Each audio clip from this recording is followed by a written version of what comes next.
затоа што сонцето неколку пати беше изгреало, токму кога тоа пееше. Затоа, тоа се палеше пред една млада страчка. Сонцето мене најмногу ме слуша. Тоа нема да изгрее, ако јас не го повикам. Младата страчка не го веруваше. Двајцата пријатели се договорија да се сретнат рано изутрина следниот ден на шумскиот плоштад. За несреќа, петлето наредниот ден се успа. Тоа побрза на шумскиот плоштад. Страчката токму сакаше да прозбори кога го виде својот пријател како доцна. Но петлето безобцирно се приближи и рече: "О, станувај брзо, дедо Сончко, ти не ме знаеш мене, но јас те знам тебе. Јас сум славното петле." Наоколу се зачу смеа, бидејќи дедо Сончко уште рано из утрината се имаше искачено над врвовите на дрвјата, но петлето не го забележа тоа. На засраменото петле, кикиришката му посадена како дом.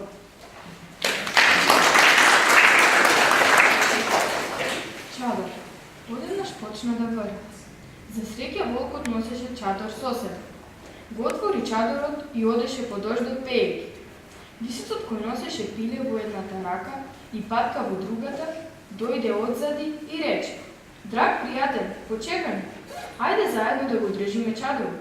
Тоа не е во ред. Волкот го погледна пилето во раката на лисецот и рече: "Освен ако ми го дадеш пилето." Кога виде дека дождот врне се повеќе и повеќе, лисецот мораше да му го даде пилето на волкот и рече: "Дај ми го чадорот, јас да го држам." Лисецот го држеше чадорот, додека волкот весело го гледаше пилето во својата рака. Набрзо престана да врне и небото повторно се разбуди. Држејќи го чадорот во своите раце, лисецот соопшти: "Јас сега си заминувам." "Чекај малку," рече волкот. "Врати ми го чадорот." "Зар не го заменив за моето пиле?" "Глупости. Само ти дадов да го подржиш малку. Не ти го подари? Ако не ми го вратиш моето пиле, ни јас не ти го давам чадорот." Откако виде дека се уште има темни облаци, волкот неволно го врати пилето на лисецот. Но пред лисецот да го фати, волкот ја олавави раката. Така пилето падна на земја и одиде. Поради тоа што не го доби своето пиле, лисецот одби да му го врати чадорот на волкот. "Ти го вратив пилето, но ти не го фати." Лисецот и волкот се степаа за чадорот, а патката ја искористи можноста да рипне во реката и да отплува. И волкот и лисецот беа со повреđени глави, раци и нозе.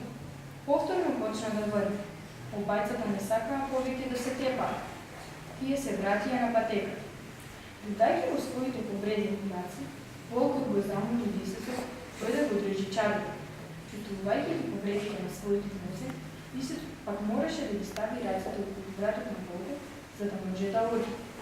Кога скоробрањето од дрвото ги забележа меѓу двајцата, се насмевна и рече: "Колку добри пријатели!"